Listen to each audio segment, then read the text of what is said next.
This is your news source evening bulletin for today, Monday, the 20th day of May in the year 2024. I'm Gordon Mosley reporting, and here's what we're tracking tonight. Talks between the Ministry of Education and the Guyana Teachers Union with the Chief Labour Officer ended today in a deadlock, with the Education Ministry and the Teachers Union failing to strike a compromise on the time frame for the proposed multi-year agreement and an interim payout to teachers of 20% ahead of conciliation. The two sides met today at the Ministry of Labour with the hope of hammering out an agreement, but after close to 3 hours, there was no compromise. President of the GTU, Mark Light, upon exiting the meeting, told reporters that there was absolutely no progress made today.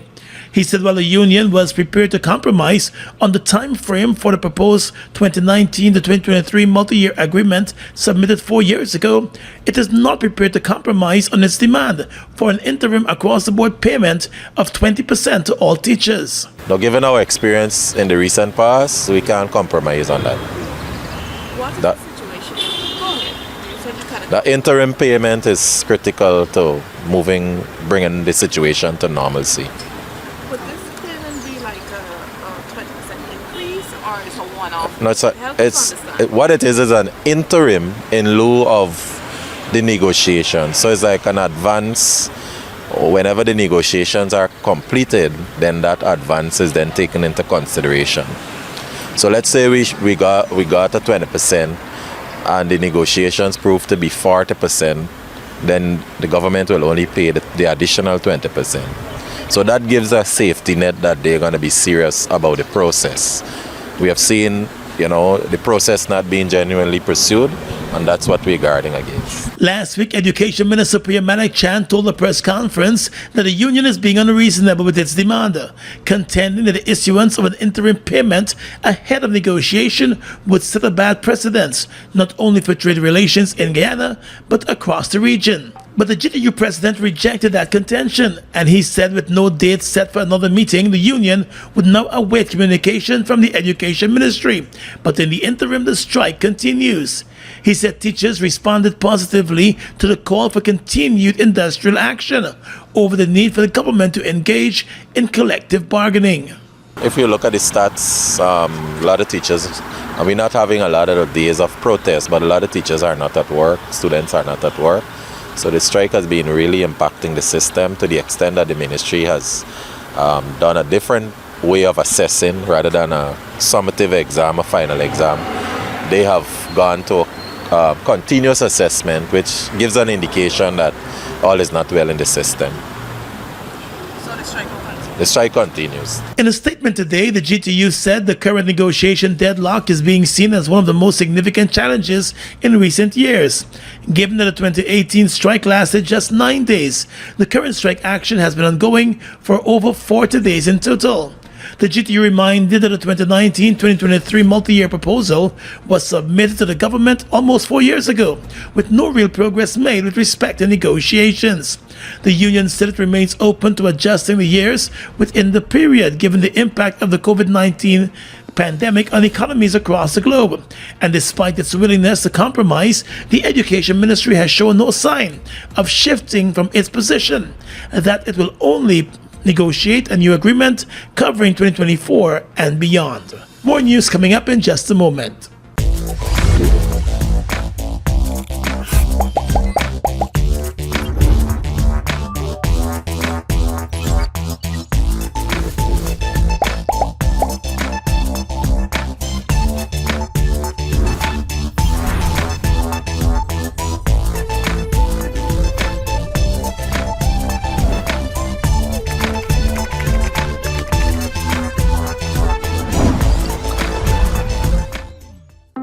It's one of your biggest goals, getting your own home, where memories are made, where happiness lives. You may feel that home ownership or renovation is beyond your reach, but we at Republic want you to know that there's always a way. Ask us about our suite of mortgages. Let's help make your housing wishes come true. Or advise on how the equity in your existing home can finance other dreams and goals. Call or go online to learn more.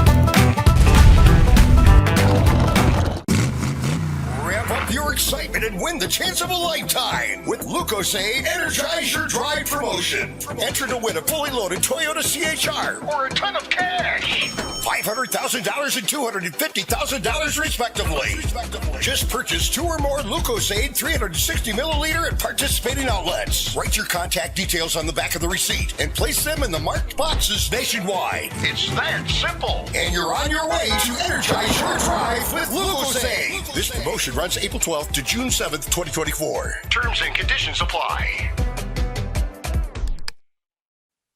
After stinging nettles, stink and dirty, moderation, and soca and wine, it's time to cool down with soca star Patrice Roberts.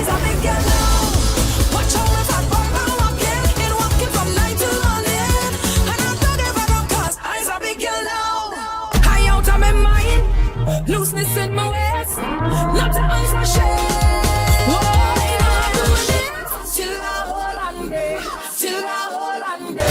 Like yourself, like yourself, like yourself. Patrice Roberts, Nesta and more at Cabisa Cool Out Beach Party. Link your crew As we close off the Genesis Independence Weekend the right and proper way. on Monday the 27th of May, the holiday. At Kingston Beachfront. Drinks, friends, and soca vibes. Admission $3,000 early bird. Cabisa Cool Out. Please drink responsibly.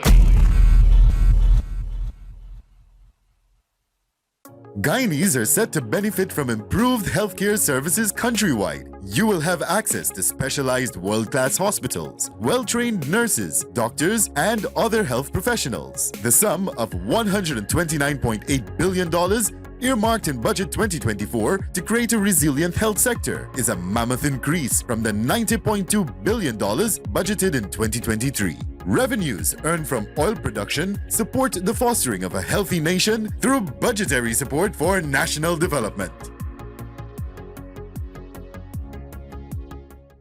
Let's tell you now that an official of the Guyana Revenue Authority, along with 2 ranks of the Customs Anti-Narcotics Unit, CANU, remain in custody tonight over claims by a Brazilian businessman that he was kidnapped by the 3 and held until a ransom was paid in the town of Letem. The man is claiming that the incident took place more than a month ago. Police officials have confirmed the arrest of the GRA official and the 2 CANU ranks as part of the ongoing investigations of the claims made by the Brazilian man. Investigators, however, are tight-lipped on their probe. However, other law enforcement sources are claiming that the Brazilian man was allegedly caught smuggling mercury in the Letem area, and he paid a bribe to law enforcement officials there to avoid facing charges. The man reportedly left for Brazil after he paid a bribe and was released. However, he filed a complaint recently with the claim of being kidnapped, according to sources in the area. The complaint first surfaced more than a month ago, but a full investigation was not launched at the time, since the man had not provided any statement. However, he reportedly recently returned to the country and filed an official complaint, triggering the current probe. The Customs Anti-Narcotics Unit is also conducting its own investigations into the alleged involvement of 2 of its ranks. The Guyana Power and Light Company has announced that the power ship is now providing its maximum capacity of 36 megawatts to the national grid. In a statement this afternoon, GPL said the capacity was increased incrementally over the weekend, and with the additional power and significant boost in generation, there will be a reduction of disruptions of the power supply to GPL customers. Over the past 2 weeks, technicians of the Guyana Power and Light Company and the car power ship of Turkey have been working around the clock to hook the power ship up to the national grid. The power is now being injected directly into the Demerara Berbice interconnected system. Back in April, the government announced its decision to rent the services of the power ship, which was already in the region. The agreement will see the power ship remaining here for 2 years. The cost will run into millions of dollars, but the government believes it was necessary to get the service of the mobile power plant to meet local demand. The Guyana Human Rights Association and a number of women rights groups and individuals have issued a new call for former minister and current executive of the governing People's Progressive Party, Nigel Dharamlal, to step away from public life and hang up his political gloves in all. For its part, the Human Rights Association said it is dissatisfied with recent statements made by Vice President Bara Jagdeo, who is the current General Secretary of the PPP. Mr. Jagdeo, during his last press conference, expressed the view that Mr. Dharamlal cannot step down because of mere allegations. The human rights body said over the years, Guyanese have witnessed a variety of wrongdoings by leaders and their associates who enjoy political immunity, adding that efforts to correct the situation have been piecemeal and disjointed. The Human Rights Association also noted that the first incident, which last year prompted a storm of social media comments, was followed later by similar outpouring over crude exhibitions of misogyny from male members of the ruling party against female members of parliament. Separately, several rights groups, including the Red Thread Organization, Blossom Incorporated, and more than 30 civil society representatives have issued a sharp statement calling for Mr. Dharamlal to exit public life. The groups noted that the election of Mr. Dharamlal back to the central executive of the ruling party is glaring in its insensitivity and demonstrates a contemptuous disregard for the trauma of sexual violence and the physical and deeply psychological scars and suffering of victims and survivors. The groups noted that the issue involving Mr. Dharamlal cannot be continued to be overlooked, since sexual violence continues to be a sore issue here in Guyana. Dharamlal has repeatedly denied the claims being made against him. Using its majority in the National Assembly, the government passed new sea and river defense legislation on Friday, consolidating the two older pieces of legislation with the aim of ensuring the effective management of the country's sea and river defense systems. However, the opposition APNU-AFC warned that the new legislation provides the state with excessive powers and ought to have been sent to a special select committee for some modification. But in defending the Sea and River Defense Bill 2023 in the National Assembly on Friday, Minister of Public Works Juan Egil said the legislation replaces the Sea Defense Act Chapter 6401 and Chapter 6402, which dates back to 1883, noting that though updated on numerous occasions, they are no longer aligned with international standards and modern development. The new legislation, he told the House, will result in the effective implementation of the National Sea and River Defense Policy, which emphasizes the principles of integrated coastal zone management and widens the scope of strategic monitoring, control, and enforcement. It was explained that while to a large extent the content and format of the two older acts are maintained, the new legislation features key changes in the sections treating with the definition of sea and river defense and powers and functions of the Sea and River Defense Board. There are two key changes, Mr. Speaker. The first is that the scope of the Act is extended to include mangroves and other natural features.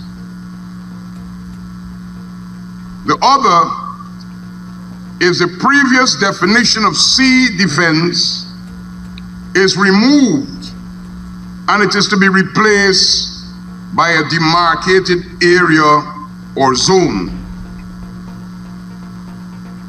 There are two reasons for the first. The current definition comprises a number of factors, including geographical features and other markers that were open to interpretation and susceptible to change over time, which render the extent of a sea defense uncertain and open to dispute. And the second, the criterion of 50 feet landward from the center of a sea or river dam, etc., is insufficient in many cases and again susceptible to the change or changes over time. Minister Egil also said under the new legislation, the Sea and River Defense Board will be empowered to demarcate the specific area of the flood defense as needed and based on technical and social criteria. In the case of the board, he said its powers have been widened to allow for effective management. The board is maintained mostly as it is now. The mandate is extended so that it can play a wider role in planning and managing flood defenses.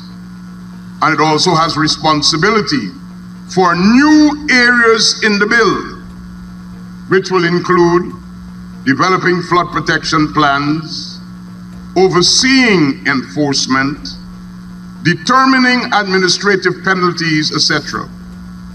The rules of procedure of the board are specified in more detail,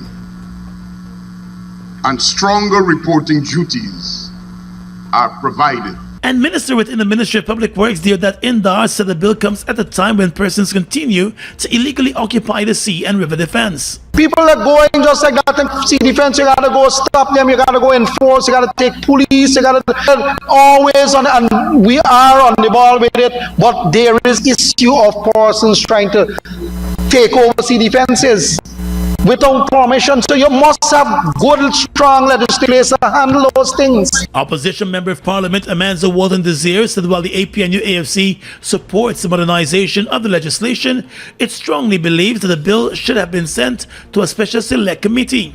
The opposition MP took aim at the definition, telling the House that it has major loopholes. APNU AFC Member of Parliament David Patterson said the new legislation was long in the making, dating back to 2019 when the coalition was in power, and the opposition supports the modernization of the country's legal framework for sea and river defense. But like his colleague MP Walton Desir, he expressed concern over the definitions outlined in the legislation and the powers handed to the board. They've come up with this, remove that from law enshrined in our law, and they empower the board to come up with a sea defense zone. Sea defense zone, sir. Which means, sir, we don't have legally protected. Sir, this sea defense zone, sir, can be, anything can be done with it. It can be leased. It now becomes state land. It now becomes state land. Radio bill. So, sir, and they can, sir, and they can do what it is. And I'm saying this here so the people, and for the viewers, for your viewers, I want to give you a real possibility, sir. The sea defense that the honorable member so passionately defended, the sea walls about nobody being moved and those things, sir. Sir, this board can designate that area. I mean, of course, I know it's a sea defense zone. And, sir, lease it out all the way up to the seawall, sir.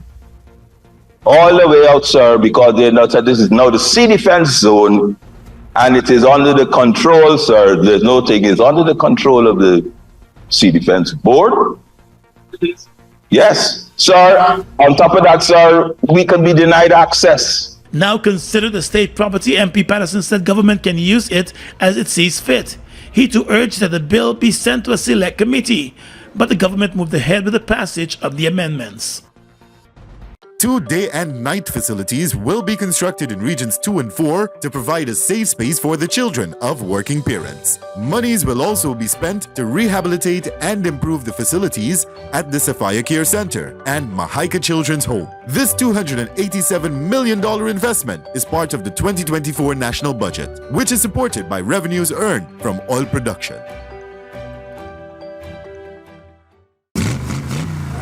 Your excitement and win the chance of a lifetime with Lucosade Energize Your Drive promotion. Enter to win a fully loaded Toyota CHR or a ton of cash. $500,000 and $250,000 respectively. Just purchase 2 or more Lucosade 360 milliliter at participating outlets. Write your contact details on the back of the receipt and place them in the marked boxes nationwide. It's that simple. And you're on your way to Energize Your Drive with Lucosade. This promotion runs April 12th to June 7th, 2024. Terms and conditions apply. Mobil 1 is more than oil. It's many oils. It transforms at the molecular level. When cold, it's thicker than honey. When hot, it's thinner than water. Mobil 1 adapts and readapts to last longer. 16,000 kilometers between oil changes. That's your engine evolved. Sol Guyana is the authorized distributor of Mobil lubricants.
was Dior last year. It was so nice.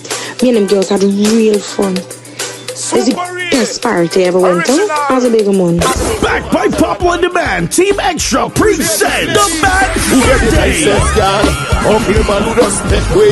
June 22nd, 12 one-man bands running live. Stitchy Fight Machine, Murphy Invasion Band, Love Connection, Genesis, Big B, Cali World Band, Aaron the Entertainer, Honor Smooth, and many more. Early bird tickets at $2,000 at Just You Size Boutique, White Castle Fisher, Fireside Suites, Extra Beer, Starbucks, compliments of Fireside Suites, Extra Energy Drink, and Extra Beer. The Band's Birthday, Sunday, June 22nd at the National Park. President Irfan Ali has expressed condolences on behalf of the government and people of Guyana to the supreme ruler and the government and people of the Islamic Republic of Iran for the tragic loss of the country's president Ibrahim Raisi and the foreign minister. The two died in a helicopter crash yesterday as they were returning from a neighboring state. President Ali said his thoughts and prayers are with the people of Iran during this difficult time. The death of the Iranian president has made headlines globally, as he was believed to be next in line to take over as the country's supreme leader. The helicopter was flying in bad weather at the time of the crash, according to international media reports. A search and rescue operation was launched immediately, but was brought to an end once the bodies of those who died were recovered. A 19-year-old man who was working as a roof gutter installer lost his life on Friday after he was electrocuted while installing gutters on the roof of a 3-story building. The dead youth has been identified as Brian Hardial of Covent Garden. A report from the police explained that Hardial and a co-worker were at the building to install aluminum gutters. The 19-year-old was reportedly on the 3rd floor of the building when tragedy struck. The report stated that while he was lifting some aluminum gutters, they came into contact with the electrical wires on a nearby power pole. The youth was electrocuted as the electricity ran through the aluminum product. His body was pitched to the ground and emergency medical technicians were summoned to the scene. The young man was rushed to the Georgetown Hospital where he died. The investigation has found that he was not wearing any safety boots or any other protective gear at the time of the tragic incident. An investigation has been launched by the police and the Labor Department. The murder of a 19-year-old West Bank Demerara man is being investigated as a revenge incident. The youth Orlando Samaru of Bell West Bank Demerara was stabbed to death last Thursday afternoon at a bus shed in the same community. A police report this past weekend stated that the suspect is a 31-year-old minor who had accused Samaru of beating and robbing him a few weeks earlier. The police report said on Thursday afternoon Samaru was sitting under the bus shed in the company of a number of other people when the 31-year-old man appeared and attacked him. Samaru was stabbed repeatedly in the area of his abdomen, and his attacker hurriedly left the scene as the teenager collapsed. Persons who witnessed the incident rushed the teen to the hospital where he died on Friday morning. With the identity of the suspect known to investigators, efforts were underway all weekend to locate him so that he can face charges. Well-known Guyanese televangelist and self-proclaimed local Pope Dr. Philbert London passed away this morning at a private hospital after complaining of feeling unwell over the past few days. Church members were informed of his sudden passing. Back in 2016, Pope London, as he was called, was forced to apologize to his congregation after a number of sex videos surfaced on social media involving him and a number of women from his church. While many persons stepped away from his congregation just after, others remained and offered their forgiveness to him. London continued to lead the congregation over the past few years. He was 69 years old.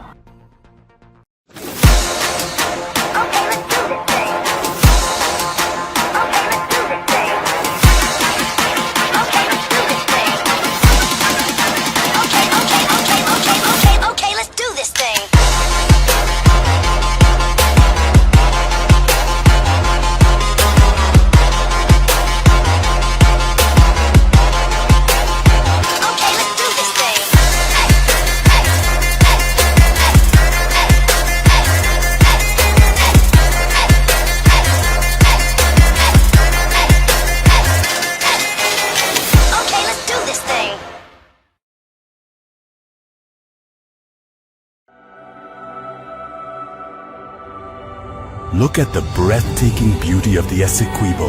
From its pristine rivers to its abundant resources, it's a treasure that belongs to Guyana, and we ask Venezuela to respect the rule of international law.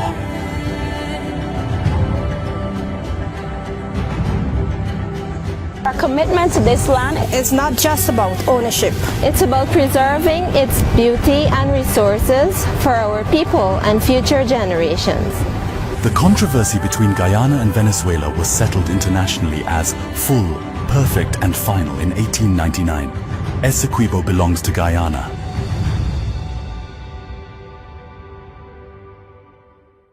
Guyana's economy is rapidly transforming, and we're all part of it. Guyoil is at the forefront of this development by providing reliable and efficient energy and supporting community development from the very core. 100% of Guyoil's profit goes back to building schools, roads, and other important infrastructure that connects our cities and towns, providing fuel to domestic, marine, industrial, and aerial transportation. Guyoil has now repositioned itself as a market leader in the petroleum industry, building a better future for all of us. It's one of your biggest goals, getting your own home, where memories are made, where happiness lives. You may feel that home ownership or renovation is beyond your reach, but we at Republic want you to know that there's always a way. Ask us about our suite of mortgages. Let's help make your housing wishes come true. Or advise on how the equity in your existing home can finance other dreams and goals. Call or go online to learn more.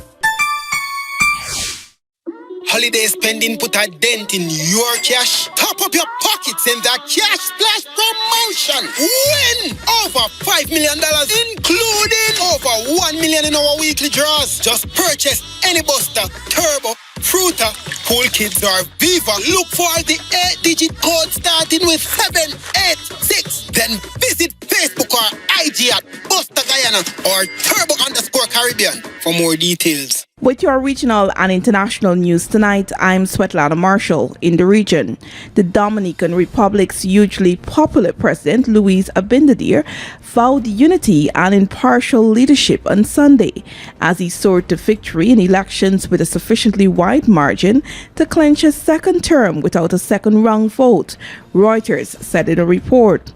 With about 56% of voting centers reporting, Abinader held 58.85% of the vote, followed by three-time former President Leonel Fernandez with 27.29%. Preliminary data from electoral authorities showed. While final results were pending late on Sunday, Abinader 56 won well over the 50% needed to rule out a runoff election. Rival candidates Fernandez and Abel Martinez both said on X that they had called Abinader to recognize his election victory. Speaking with jubilant supporters at the national headquarters of his modern revolutionary party, Abinader said the country was shining with its own light as he pledged to serve as president for all citizens. He called for a country without distinction and without party colors. Abinader also vowed to push through a constitutional reform and the continuity of power that would not rely on the personal whim of the president in office. He said he would not run again after completing his second term. Law enforcement officials in Hong Kong say 2 men appeared in court today after 225 kilograms of cocaine had been discovered in a warehouse. The authorities said the drugs came from Suriname. According to CMC, the drugs, with a street value of US $25 million, were discovered in the warehouse during a raid by the authorities, and the officials say this is the largest cocaine seizure in Hong Kong this year. RTHK News reported that the drugs were hidden in containers with scrap iron from the Dutch-speaking Caribbean community CARICOM country, and that the drugs were intended to temporarily stored in Pingxi before being distributed to other countries. The police in Hong Kong discovered 225 kilograms of cocaine in boxes of scrap metal from Suriname. Last month, the Surinamese police intercepted 50 kilograms of cocaine hidden in car parts that were to be shipped to Hong Kong via Nigeria. In January 2022, the police in Hong Kong also seized more than 135 kilograms of cocaine from Suriname. The drugs were hidden in a container with frozen meat. Hong Kong carries severe penalties for large-scale trafficking of dangerous drugs, including life imprisonment and a multi-million-dollar monetary fine. And finally tonight, international news. Iran's president, Ebrahim Raisi, has been killed in a helicopter crash, state media confirmed according to the BBC. The foreign minister was also killed in Sunday's crash along with 6 others. The funeral rites of the Iranian president and his entourage will begin on Tuesday, state media reports. The helicopter, one of 3 traveling in a convoy, crashed in heavy fog in the north of the country. The president at the time was heading to a city in the northwest of Iran after returning from a dam opening ceremony.